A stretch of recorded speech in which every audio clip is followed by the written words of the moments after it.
This is BBC World News America. Funding of this presentation is made possible by the Freeman Foundation and Kovler Foundation, pursuing solutions for America's neglected needs. Planning a vacation escape that's relaxing, inviting, and exciting is a lot easier than you think. You can find it here in Aruba. Families, couples, and friends can all find their escape on the island with warm sunny days, cooling trade winds, and the crystal blue Caribbean Sea. Non-stop flights are available from most major airports. More information for your vacation planning is available at aruba.com. And now, BBC World News. This is BBC World News America. Reporting from Washington, I'm Jane O'Brien. More details about the alleged Florida school shooter as the debate over guns in America starts again. President Trump calls for action but offers no specifics. It is not enough to simply take actions that make us feel like we are making a difference. We must actually make that difference. A changing of the guard in South Africa. Cyril Ramaphosa takes over as president as Jacob Zuma steps down amid corruption allegations. And cleaning up Compton, how a determined police force and mayor are trying to turn around the notorious city.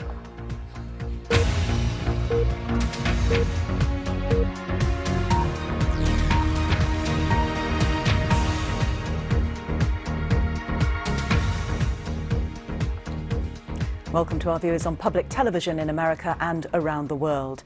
Details are emerging about the troubled teenager. Yes, I'm sure people are still in a state of shock and just trying to process what happened. But how are they coping? What are they telling you? What's the mood like there now?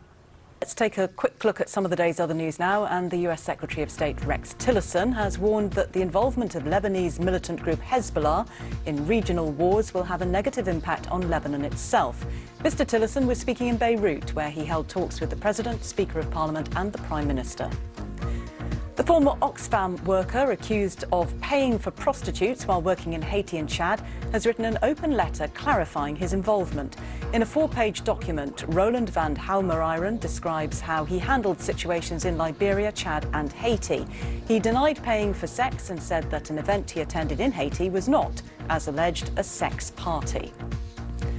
The NATO-led military mission in Afghanistan has rejected an offer from the Taliban to end the war in the country through talks. The offer was made in a rare open letter to the American people, but the mission said recent attacks on civilians showed the Taliban is not ready to negotiate in good faith. Still watching BBC World News America, still to come on tonight's programme. It was a city known for gang violence. Now Compton is trying to clean up its act. We have a special report to find out how.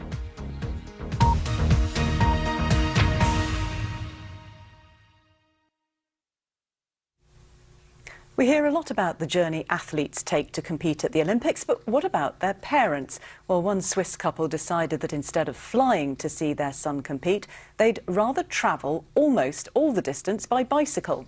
Katie Silva reports. The end of an Olympic-sized journey. Guido Howler and his wife, Rita Ruttiman, arrive in the ski park of the Olympic Village in Phnom Penh. They've travelled 12,000 kilometres over land to be reunited with their son, Misha Gasser, an aerial skier for Switzerland.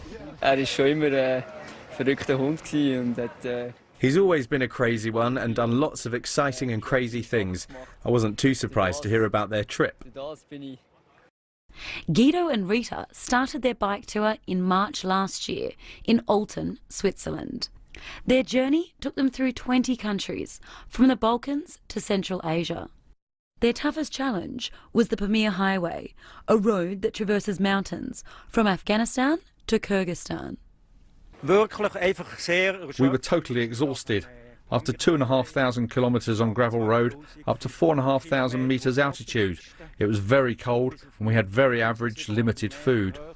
The pair planned to bike the entire journey, but because of visa issues, ended up breaking up their journey and flying over China to Korea's capital, Seoul.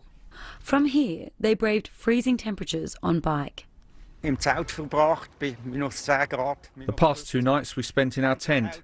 In the morning, the inside of the tent was all white. Everything was frozen. The water in the coffee pot and the milk both were frozen. Great. But the journey was worth it. Ich finde das einfach der I think it's great, just super, that he's made it to the Olympic Games. They'll watch Misha compete in the freestyle skiing heats this Saturday. Katie Silver, BBC News.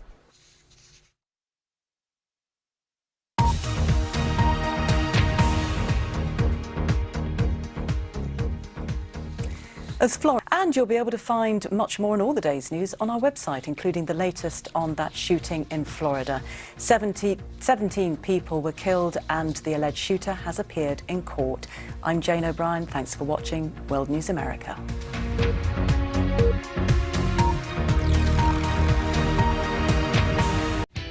With the BBC News app, our vertical videos are designed to work around your lifestyle, so you can swipe your way through the news of the day and stay up to date with the latest headlines you can trust.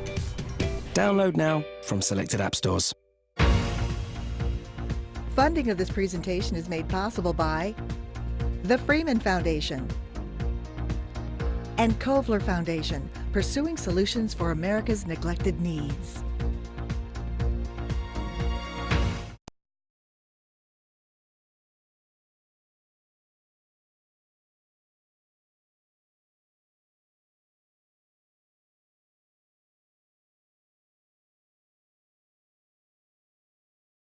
BBC World News was presented by KCET Los Angeles.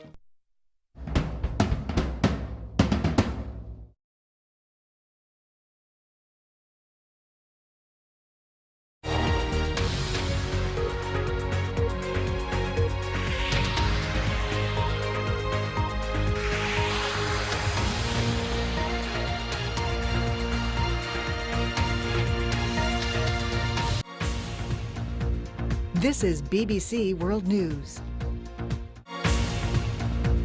Funding of this presentation is made possible by the Freeman Foundation and Kovler Foundation, pursuing solutions for America's neglected needs.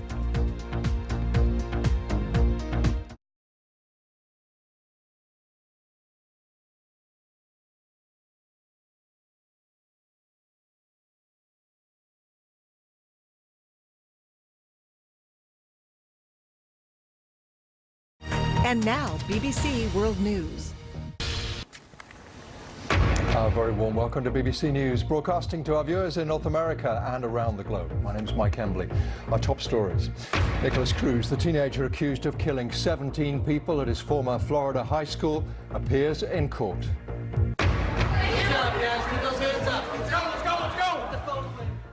We hear from one teacher who was right in the middle of the carnage. Other news for you. South Africa's new president, Cyril Ramaphosa, promises to fight corruption. He's just been sworn into office. And fireworks, lanterns and food. Hundreds of millions celebrate the arrival of the Lunar New Year.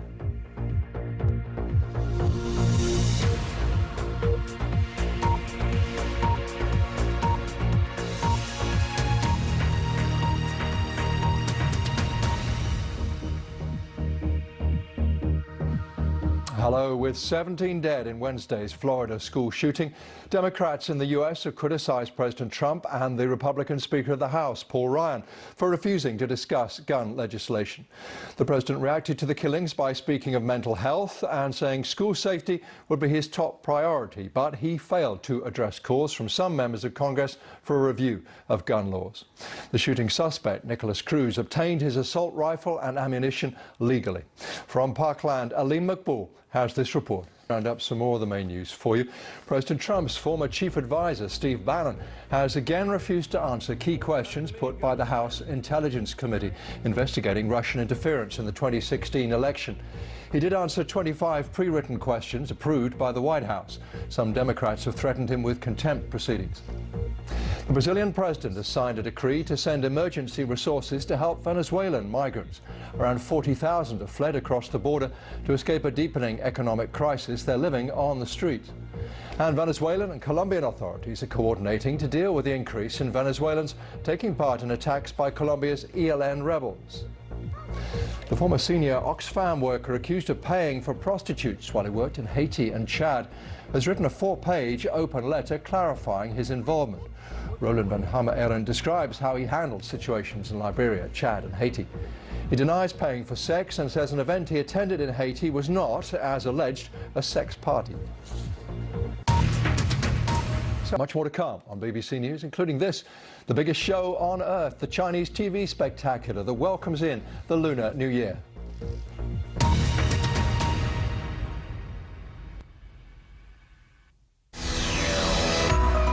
9 years and 15,000 deaths after going into Afghanistan, the last Soviet troops were finally coming home. The withdrawal completed in good order, but the army defeated in the task it had been sent to perform.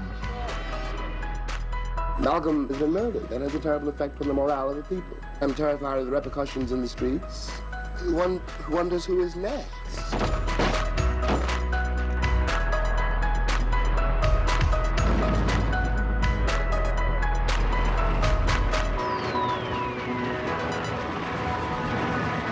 As the airlift got underway, there was no let-up in the eruption itself.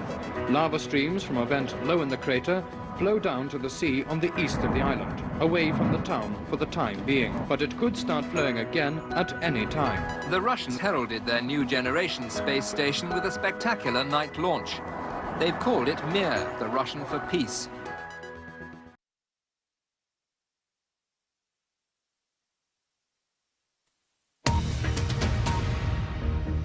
Good to have you with us on BBC News One. Main story this hour, Nicholas Cruz, the teenager accused of killing 17 people at his former Florida high school, has appeared in court.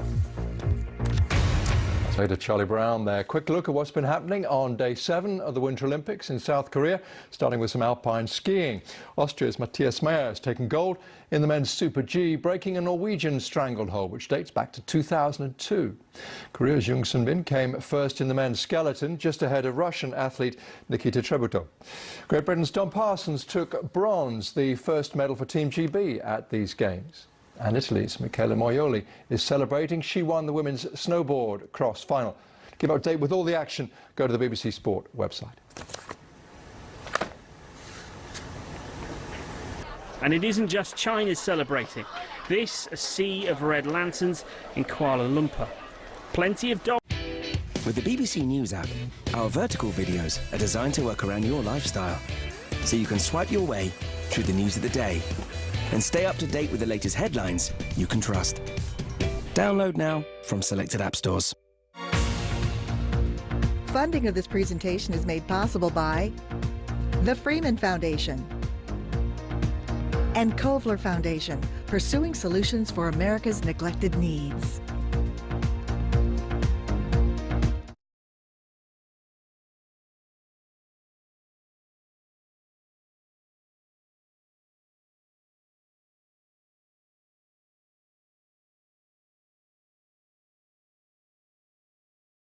BBC World News was presented by KCET Los Angeles.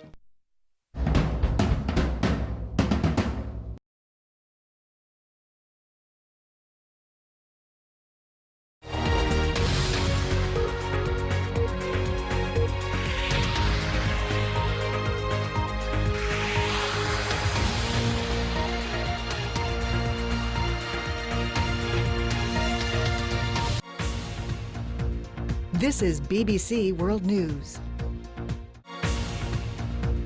Funding of this presentation is made possible by the Freeman Foundation and Kovler Foundation, pursuing solutions for America's neglected needs.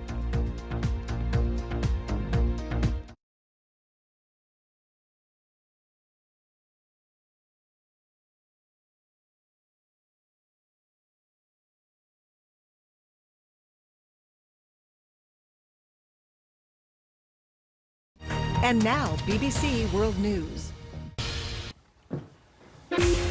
Hello, you're watching GMT on BBC World News. I'm Ben Bland. Our top stories. A question of mental health or a case study in lax gun control laws. The debate rages over the Florida high school shooting.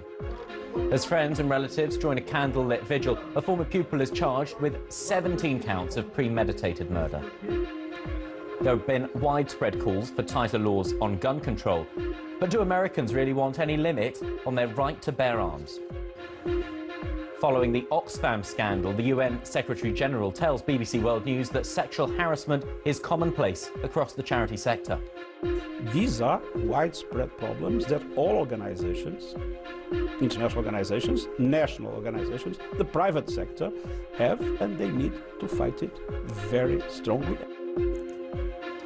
Also coming up in the programme, Aaron's here taking a look at another Chinese deal that's been blocked by US regulators. Yeah, absolutely. Benjo, Washington, they've done it again. China's ambitions in the US take a tumble after a merger bid is rejected with the Chicago Stock Exchange. It's just the latest block of a Chinese company wanting a slice of the American pie. So stay with us. We'll find out why the deal was blocked and whether or not the Chinese can retaliate.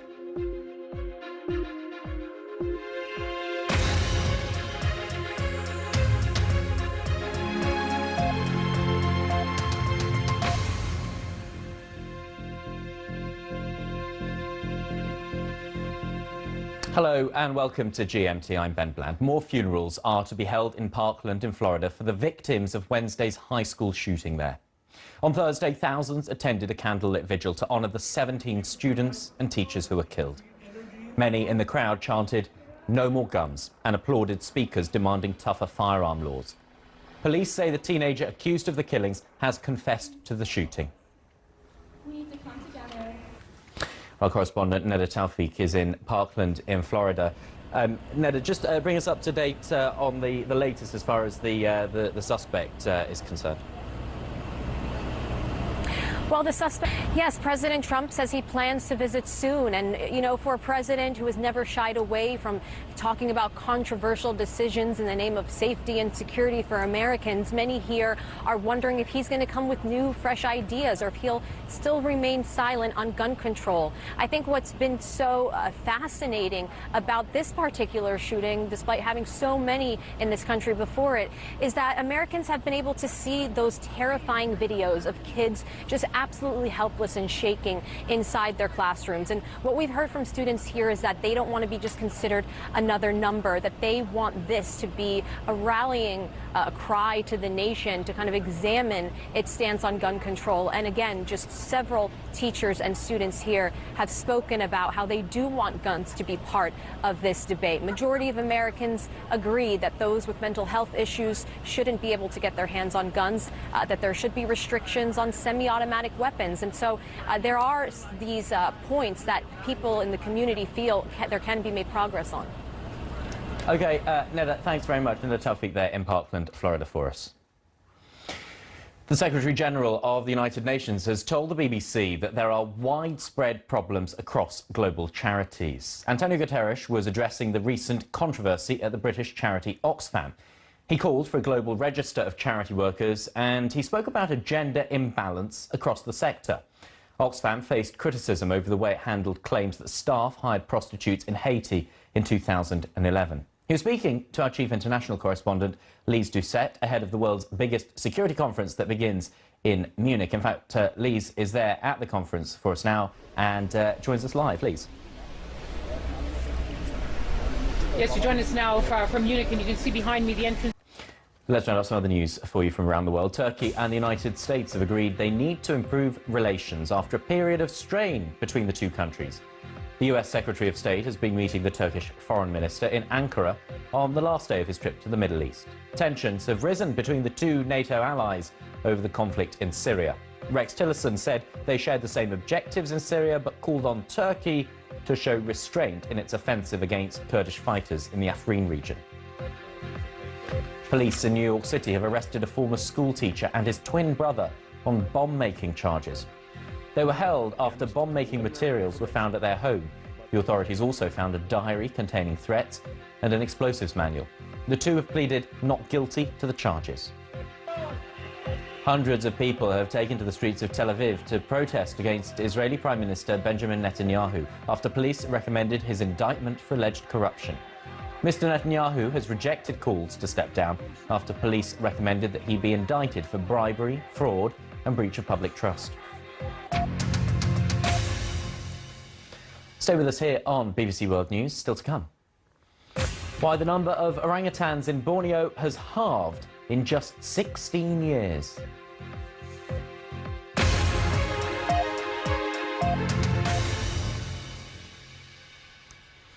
Now, it could be the beginning of what could well be the biggest annual celebration around the world, the Lunar New Year, also known as the Spring Festival. More than 1.4 billion Chinese people around the world marked the official entry into the Year of the Dog with lanterns, banquets and colourful celebrations. The BBC's Tim Allman reports. In China, this is how most of the country sees in the Lunar New Year. State television's Spring Festival Gala. By some estimates, the most watched entertainment programme on Earth. Around 700 million viewers for a 4-hour spectacular of colour and sound. Low-key and subtle it is not, but this has become a New Year tradition. Some decided to celebrate in their own way, with fireworks and sparklers in Beijing. The sound of firecrackers, young and old, enjoying the noise and the spectacle. I hope this Year of the Dog, the children keep growing up in good health and our elders keep well. And I'll also send our New Year wishes to everyone. Away from the fireworks, there's food. Entire families gathering together to make and consume dumplings and noodles, a tasty way to welcome the Year of the Dog.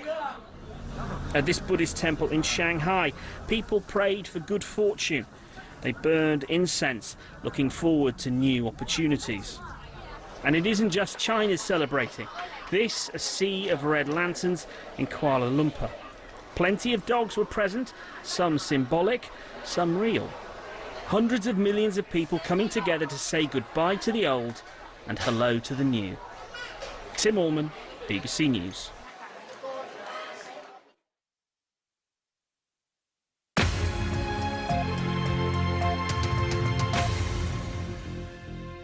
Hello, welcome back to GMT. I'm Ben Bland.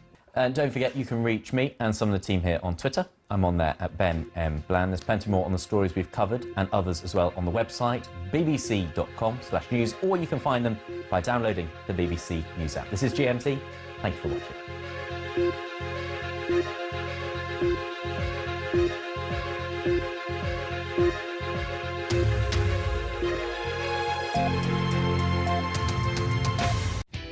With the BBC News app, our vertical videos are designed to work around your lifestyle, so you can swipe your way through the news of the day and stay up to date with the latest headlines you can trust.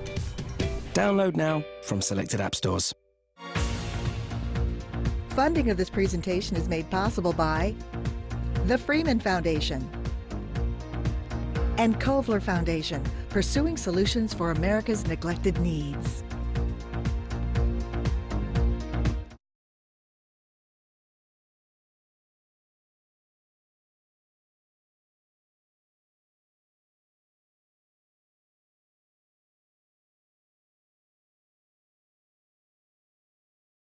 BBC World News was presented by KCET Los Angeles.